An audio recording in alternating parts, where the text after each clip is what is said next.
Sandy was about ready to begin, but he has to hesitate to let me introduce him briefly. Sandy is a colleague of mine at the University of Texas, and we've had many, many useful conversations as we walk around Lady Lake, I guess it is now. Used to be Town Lake, Lady Bird Lake.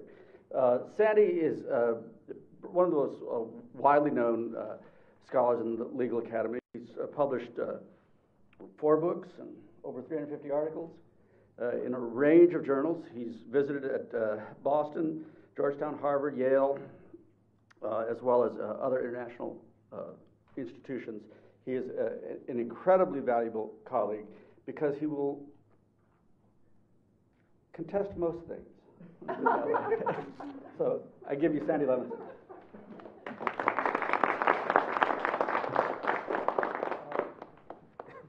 It'd actually be a pleasure to continue the discussion of Renee's piece, because it did occur to me that one implication possibly is that you might want to modify the unanimity rule for juries. Why should one person be able to torpedo a conviction, for example? I mean, we're really assuming a binary that the jury comes to a decision, but very clearly, the most important thing a lot of juries might do is come to no decision. And I have not done the research. I have no idea. Well, I have a hunch of what the research might show. I would assume that the broader the jury pool, the greater the likelihood of hung juries. It would be rather, odd if that weren't the case. And is that a good thing or a bad thing? And how would you come to a conclusion? But turning to my own paper, with the title Murialism versus Bomb Throwing as Techniques of Reform. And I want to follow the good example set by other people of trying not to take the full time, to leave time for discussion. So obviously the whole paper will be in the Tulsa Law Review.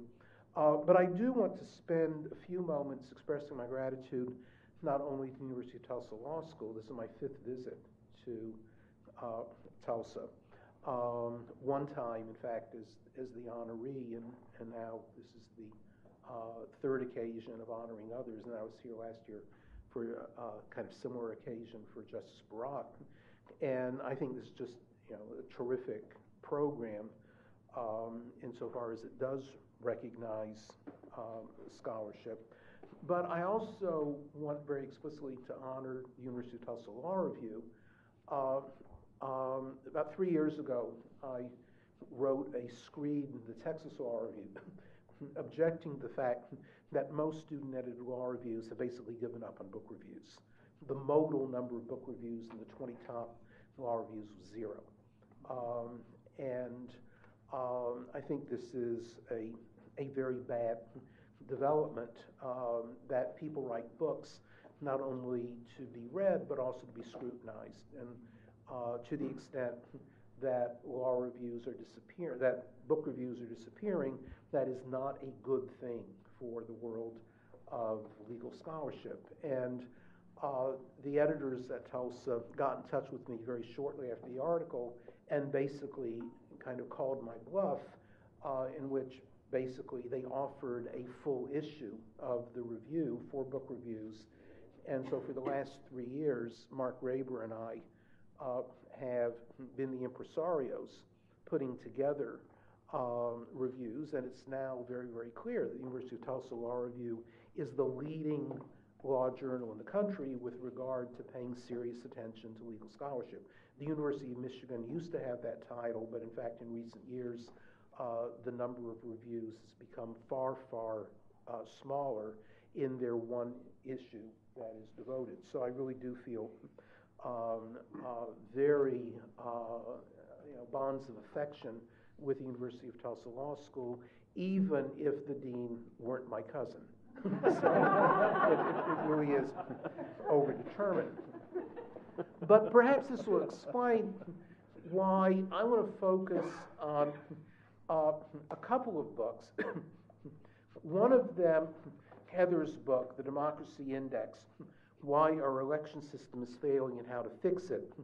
In the published version, I will also spend a fair number of pages on another recent book by a son of Oklahoma, Mickey Edwards, who represented, as a Republican, Oklahoma City and its environs, depending on the gerrymandering any given season. He would represent different parts of Oklahoma, but he did represent Oklahoma for about 16 years or so. And he has just published an extremely interesting book called The Parties versus the People, How to Turn Republicans and Democrats into Americans. I've also published recently my own book, Framed America's 51 Constitutions and the Crisis of Governance. I guess I should also mention a fourth book by Tom Mann and Norman Ornstein, Why It's Even Worse Than It Looks. What all of these books share, sometimes quite dramatically in the titles or subtitles, again, let me repeat that the subtitle of Heather's book is Why Our Election System is Failing and How to Fix It. Which my editor wrote, for the record. Is a certain discontent with the state of our political system. So all of us are looking for ways to make the existing political system function better, because I think it's safe to say, and this isn't simply, I think it's also safe to say, a striving for perfectionism. That is, things are really pretty good, but they can always be better. I think that if you write a book with the subtitle, Our Election System is Failing, then that indicates that you are simply not satisfied with our current election system, not that it's a pretty good system that could be even better than it is. So what I suggest in the paper is that there are at least two strategies toward political reform.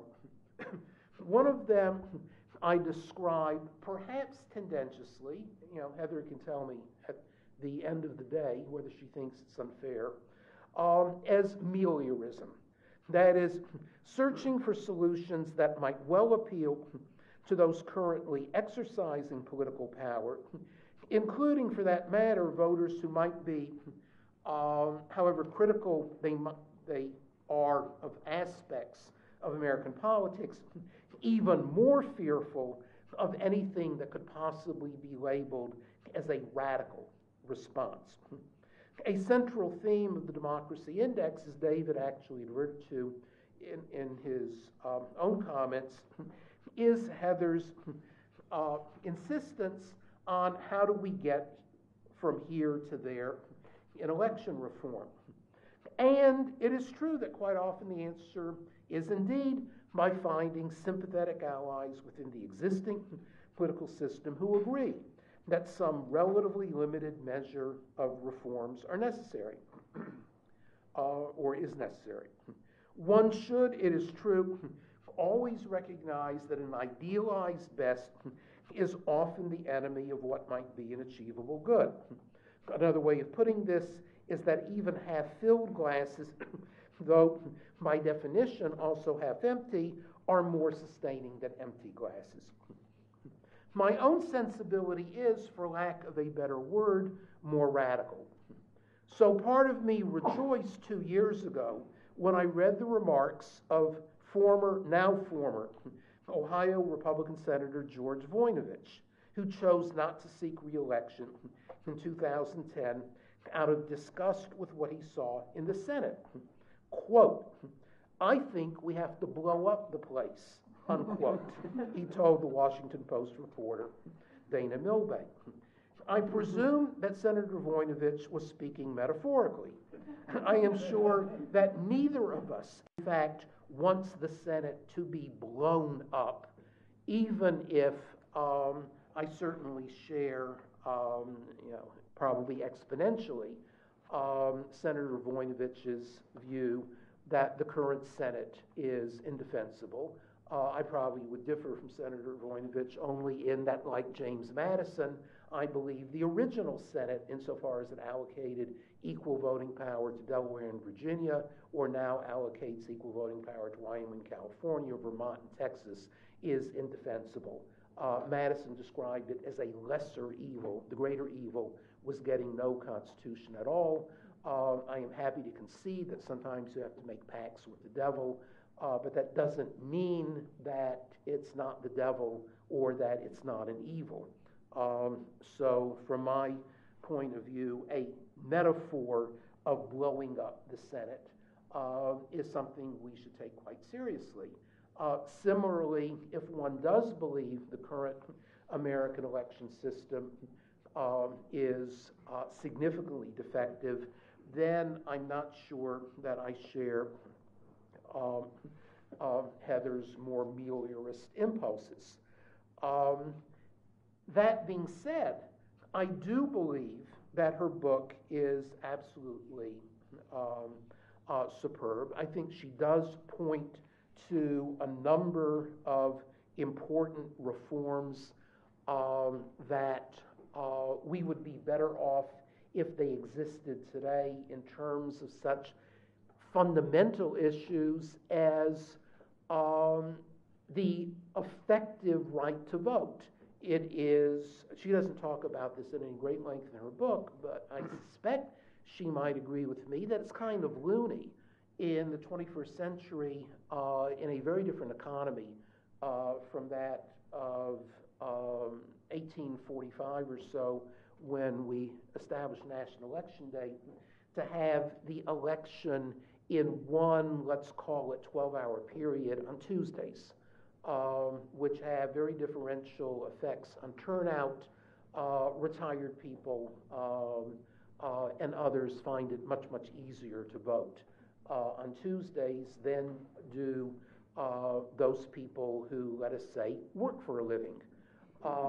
There are also, of course, problems that she does talk about at great and suitable length about registration, about other sorts of voting rules. It seems to me that there is at least some probability that perhaps a majority of the country will regard the forthcoming election as illegitimate if, for example, Governor Romney manages to pull out an electoral vote victory because of vote suppression in Ohio.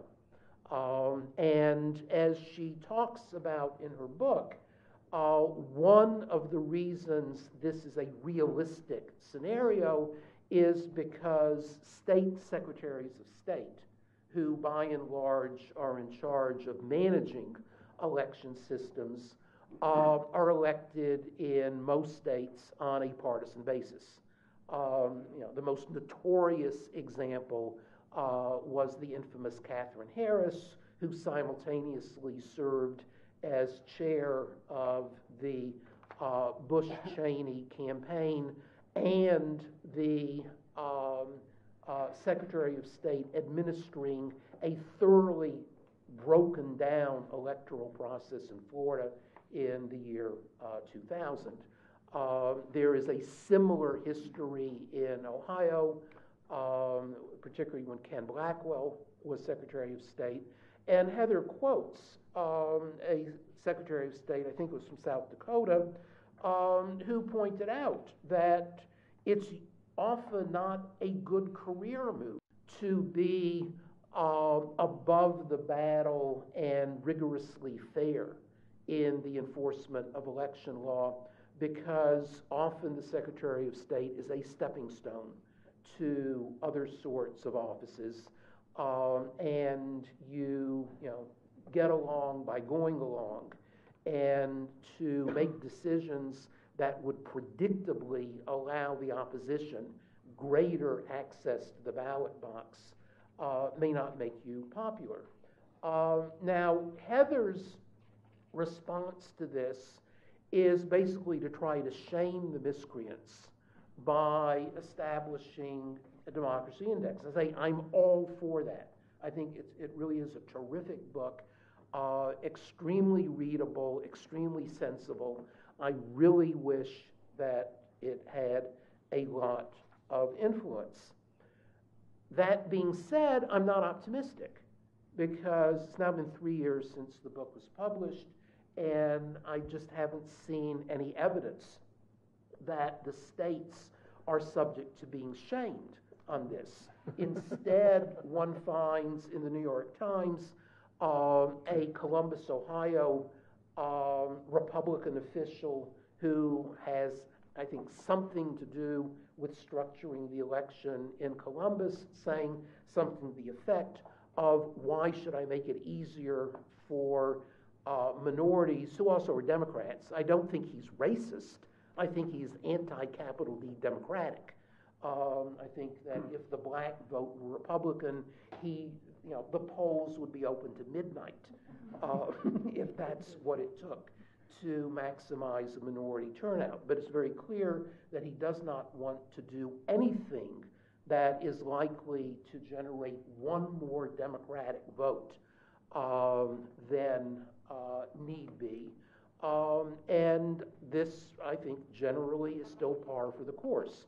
One of the arguments for a completely unnecessary voter ID law in Pennsylvania was that it would increase the probability that Governor Romney would carry Pennsylvania.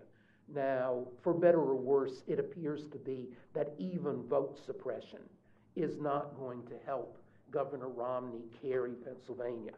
But it is still an open question with regard to Ohio or Wisconsin. Now, in Texas, it's not going to matter for another probably 8 to 12 years.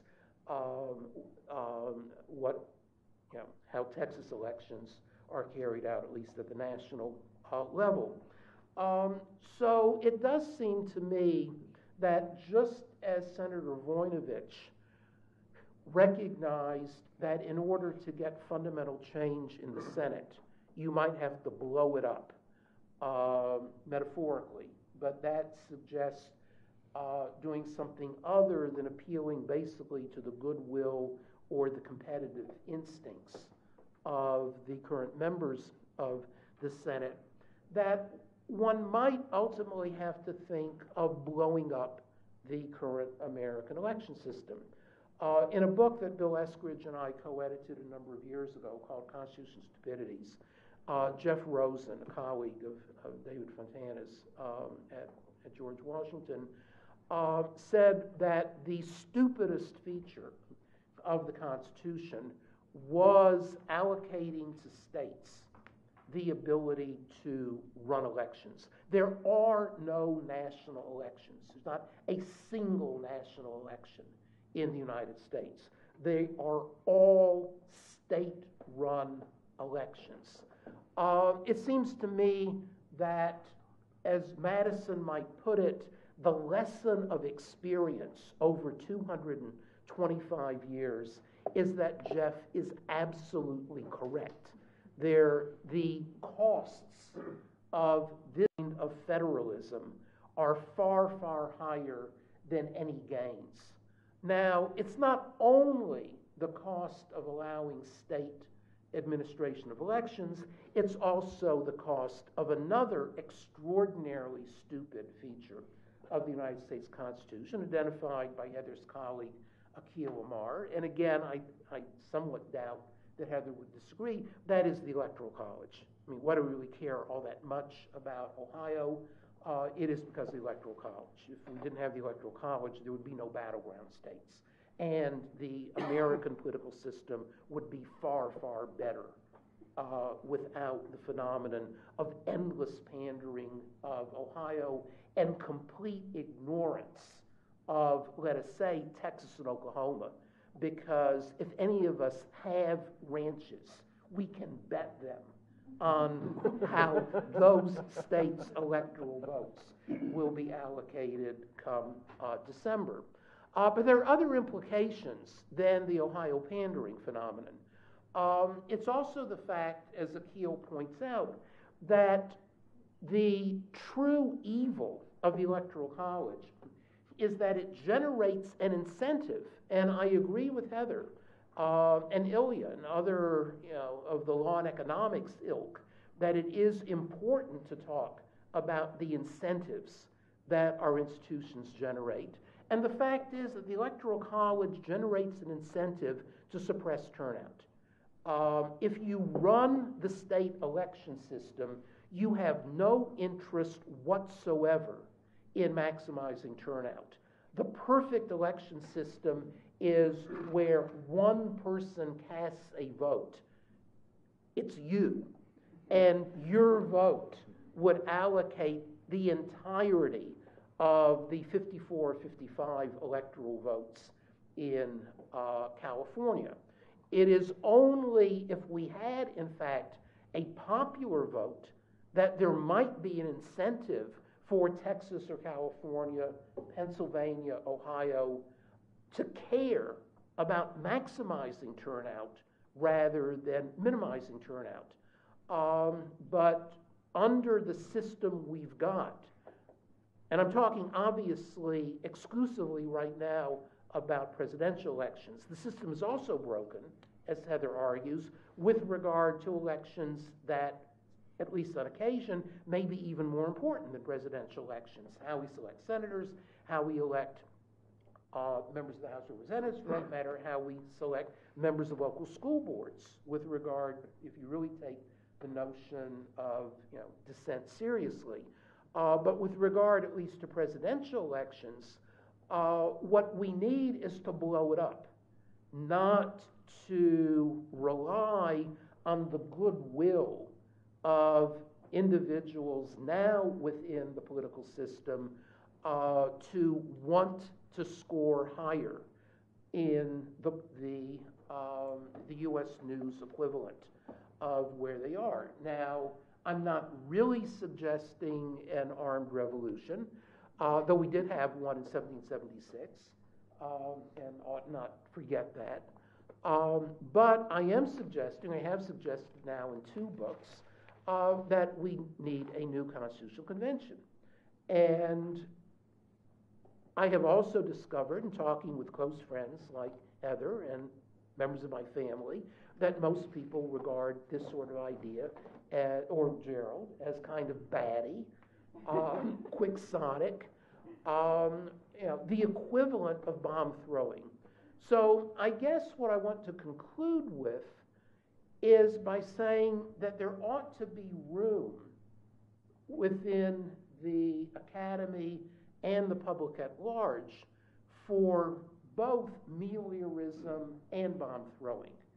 We would be far, far better off than we are if everyone read this book and responded to it in exactly the way she suggests. We would be better off if everybody read Mickey Edwards' book and accepted his suggestion. I think it's fair to say that Edwards, though he would certainly resist the description of being radical, some of his suggestions are quite radical. He points out, for example, that it is not a constitutional requirement that the Speaker of the House be an elected member of the House, and that we would be a better political system if the Speaker were selected, say, by a 2/3 majority of the House on the basis of being fitting the role that the English monarch was supposed to fill under the kind of fantasy of the defense, the original separation of powers defense, where the monarch was above politics, thinking constantly only of the good of the nation.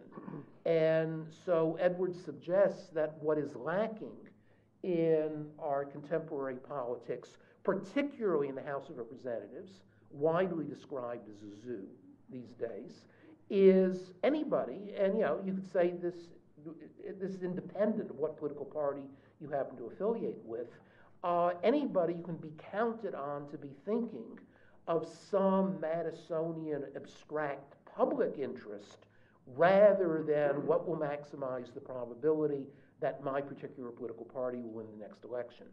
But again, I think it's quite impossible to imagine current members of the House who wish, Eric Cantor, say, or Rahm Emanuel, when he still graced the House of Representatives, if either of them had said, oh yes, I think what we really need is a selection mechanism that will torpedo any possibility I ever have of becoming Speaker of the House. So along with meliorism, I want to suggest we need more metaphorical bomb throwing, maybe because only metaphorical bomb throwing will in fact force some of the secretaries of state and governors and others to fear an aroused populace in a way that they certainly do not fear that today, except maybe from the Tea Party, which, and one last moment, we might be able to learn a lot from the Tea Party about how political change takes place within the United States, and it is not through simple appeals to existing office holders. It is by disrupting meetings and shouting out, what about the death panels?